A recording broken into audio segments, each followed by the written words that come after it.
Pada pertemuan pertama ini, saya akan menjelaskan bagaimana menentukan problema dalam penelitian. Jadi, menurut KPBI, problema itu merupakan sesuatu yang harus diselesaikan. Misal, pada saat ini, itu ada kasus terkait dengan corona. Jadi, itu adalah masalah yang harus diselesaikan.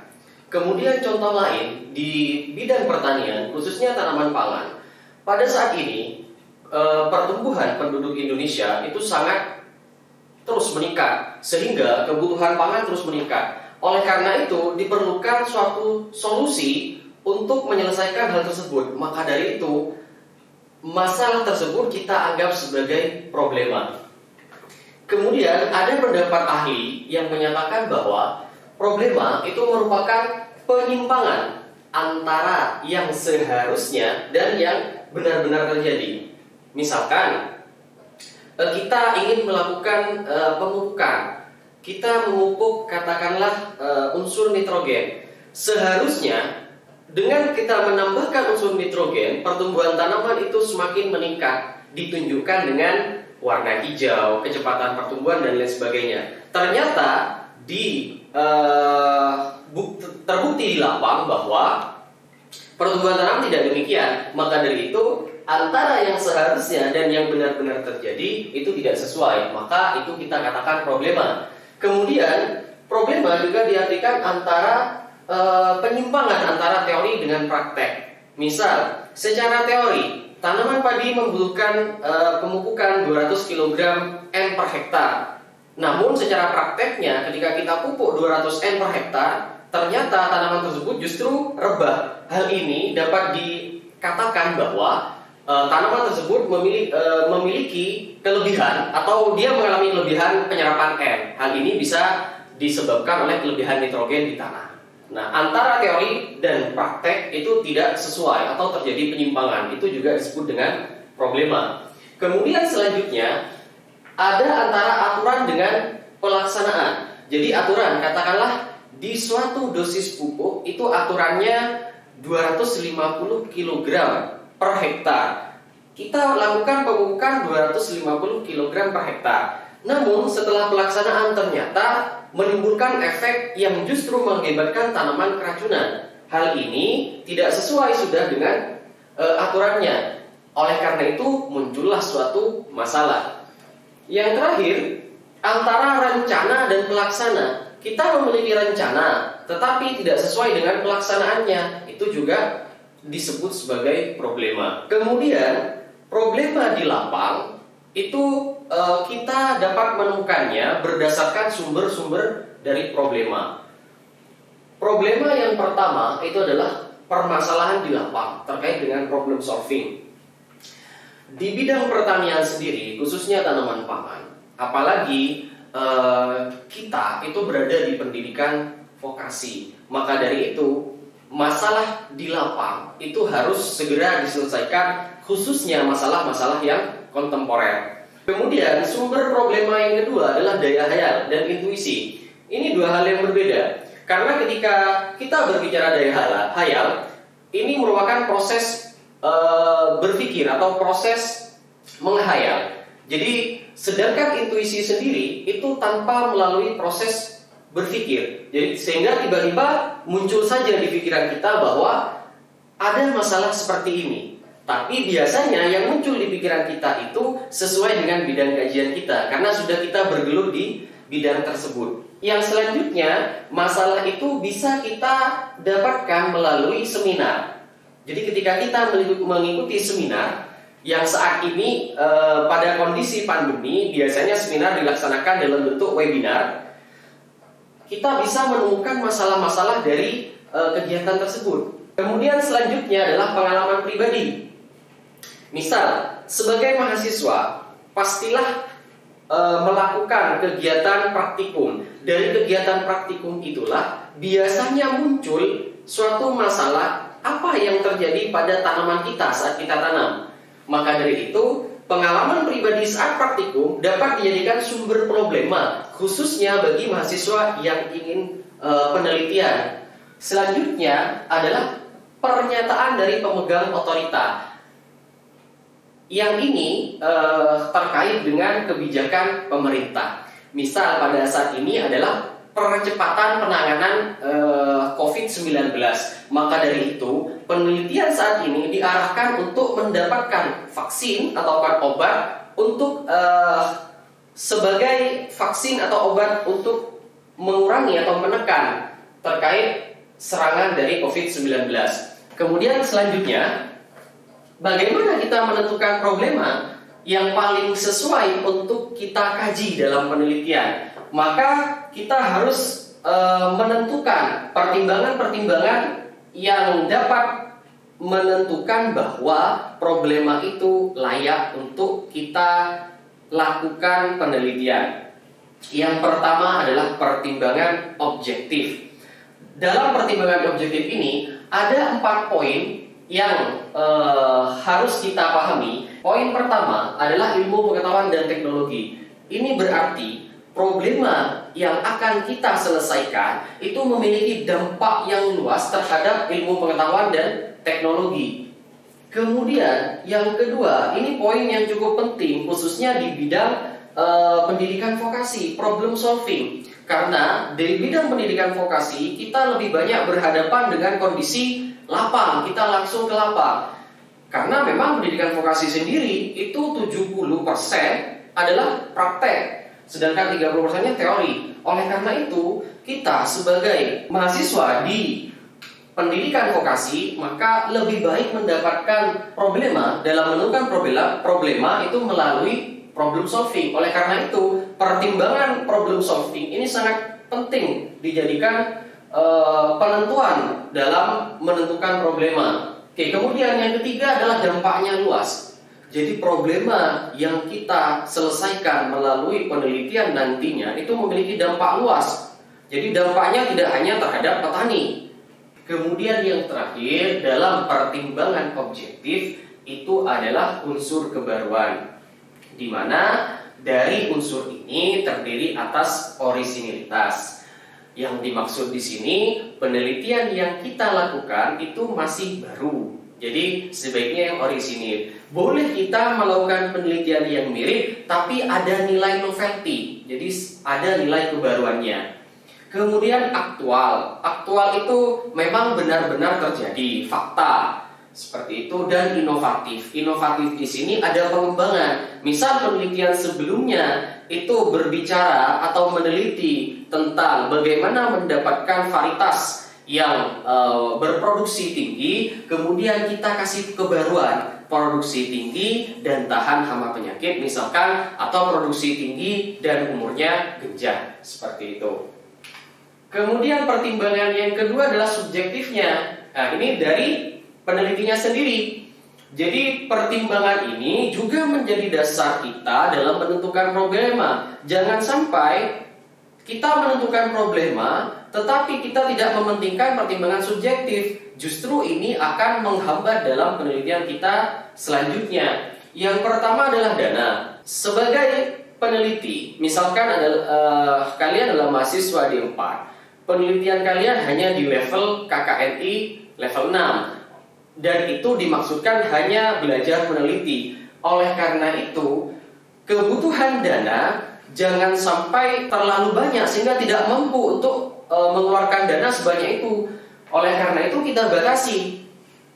Jadi batasi jumlah tanamannya, kita batasi jumlah perlakuannya, dibatasi untuk memenuhi dana yang kita miliki. Kemudian juga waktu.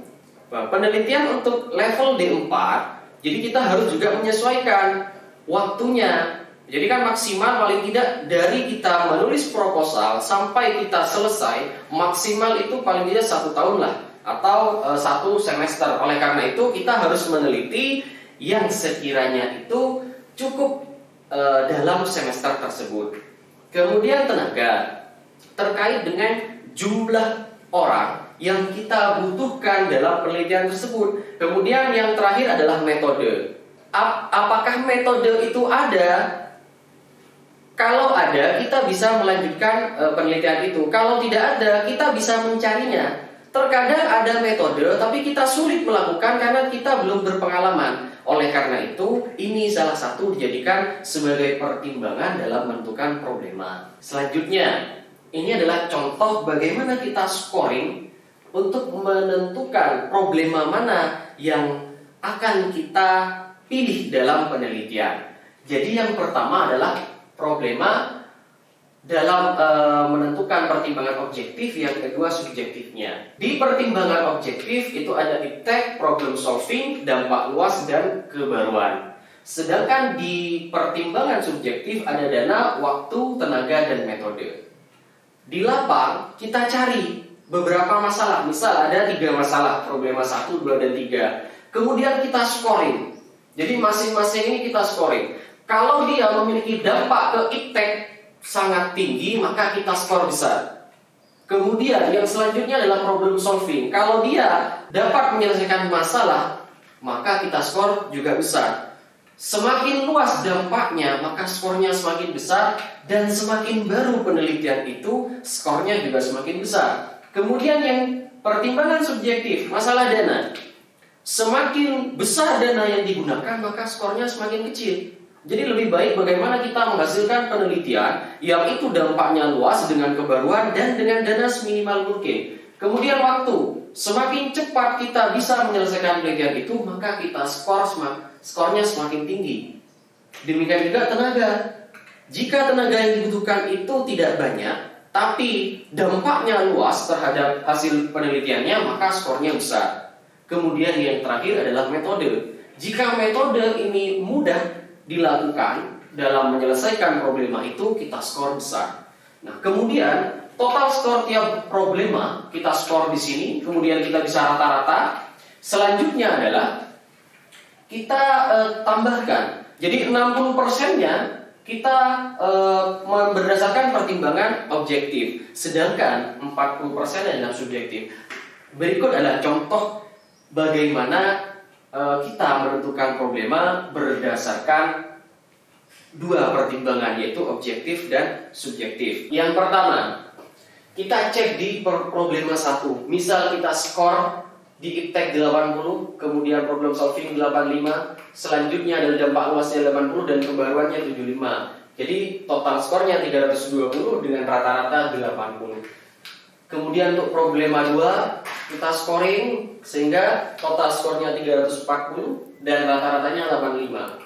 Problema 3 juga demikian, kita skor berdasarkan impact, problem solving, kemudian dampaknya dan kebaruannya, dan total skornya 330 dengan rata-rata 82,5.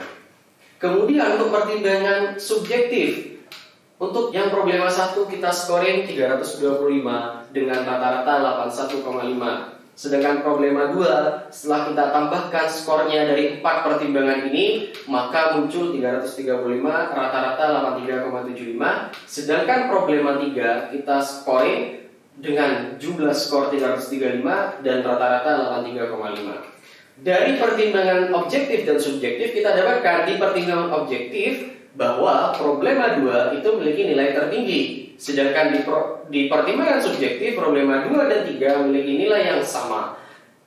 Kemudian, problema mana yang kita pilih untuk dijadikan sebagai dasar untuk kita melakukan penelitian? Maka kita tambahkan, kita 60% kalikan dengan problema di pertimbangan objektif, rata-rata 80. Kemudian ditambah 40% dari rata-rata dari pertimbangan subjektifnya setiap problema. Maka kita dapatkan problema 2 nilainya tertinggi. Berdasarkan penentuan problema ini, maka problema 2 itu membutuhkan penyelesaian yang lebih cepat dibandingkan yang lain karena memiliki dampak yang luas terhadap impact, kemudian penyelesaian masalah, kemudian kebaruannya. Kemudian ada juga pertimbangan lain dalam menentukan problema.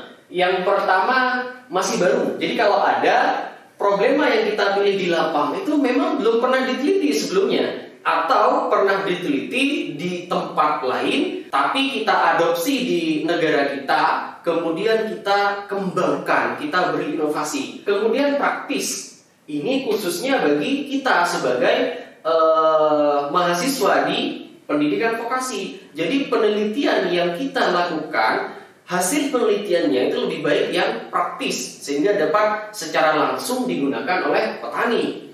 Kemudian memadai. Yang dimaksud di sini adalah memadai dalam hal pendanaannya, tenaganya, metodenya. Jadi semuanya ada sehingga untuk mempermudah kegiatan penelitian. Kemudian masalah itu aktual. Jadi masalah itu memang benar-benar ada di lapang. Jangan sampai kita melakukan penelitian tapi sebenarnya itu bukan masalah. Kemudian ada yang mendukung. Yang mendukung di sini terkait dengan pendanaannya. Kemudian sesuai dengan kebijaksanaan pemerintah. Jadi sesuai dengan rencana riset nasional dan kemampuan peneliti. Jadi peneliti itu harus meneliti sesuai dengan bidangnya. Jangan sampai di luar bidangnya. Ini akan mempersulit peneliti dalam menyelesaikan penelitiannya. Selanjutnya ada pertimbangan lain menurut Nasution. Jadi bagaimana kita memilih masalah berdasarkan pertimbangan pribadi dan praktis? Yang pertama, suatu masalah itu harus bisa menjawab apakah masalah itu sesuatu yang baru, menarik serta menimbulkan rasa ingin tahu. Ketika sesuatu masalah itu baru, menarik dan menimbulkan rasa ingin tahu, berarti masalah itu wajib atau dapat kita jadikan sebagai acuan dalam melakukan penelitian. Selanjutnya, apakah masalah itu sesuai dengan jurusan, kemampuan, dan latar belakang pendidikan? Ini terkait dengan peneliti. Seorang peneliti yang bidangnya tanaman pangan, maka cari masalah di bidang tanaman pangan. Kemudian yang poin ketiga, apakah masalah itu memerlukan alat-alat khusus dan kondisi kerja yang dapat dipenuhi oleh calon peneliti? Misal, akan penelitian bidang kultur jaringan, maka diperlukan alat-alat khusus. Bagaimana kita bisa menumbuhkan tanaman mini dari sel atau jaringan, dan itu harus kondisi steril. Oleh karena itu diperlukan alat-alat khusus dan kondisi kerja yang khusus. Kemudian selanjutnya, apakah dengan metode tertentu dapat dikumpulkan data yang diperlukan? Ini terkait dengan bagaimana kita mengumpulkan data dari penelitian itu. Jadi dengan kita melakukan penelitian, kita itu mudah dalam mengumpulkan data. Jangan sampai kita ingin melakukan penelitian tapi data yang kita kumpulkan itu sangat sulit karena keterbatasan metode, alat maupun bahan. Selanjutnya adalah apakah calon peneliti dapat menanggung segala pembiayaannya? Ini terkait dengan pendanaan. Jika ini adalah sebuah proyek dari proyek penelitian, baik itu penelitian dari dosen sendiri atau penelitian dari pemerintah, maka semua pembiayaan sudah tercover. Sedangkan jika penelitian yang ingin saudara lakukan itu adalah penelitian mandiri, maka sebaiknya lakukan penelitian yang itu lebih hemat. Kemudian yang terakhir, apakah calon peneliti itu dapat menyelesaikannya dalam waktu yang tersedia? Katakanlah dalam penelitian D4 itu diberi batasan waktu 1 semester untuk menyelesaikan penelitian. Maka carilah penelitian yang sekiranya itu dapat selesai dalam 1 semester itu. Namun tetap yang menjadi pertimbangan utama adalah pertimbangan objektif. Harus memiliki dampak luas, kebaruan, impact, dan dapat menyelesaikan masalah di lapang. Jadi itulah terkait dengan problema. Saya sampaikan ini adalah akhir dari materi bagaimana kita menentukan problema dalam penelitian. Sekian dari saya. Wabillahi taufiq wal hidayah. Wassalamualaikum warahmatullahi wabarakatuh.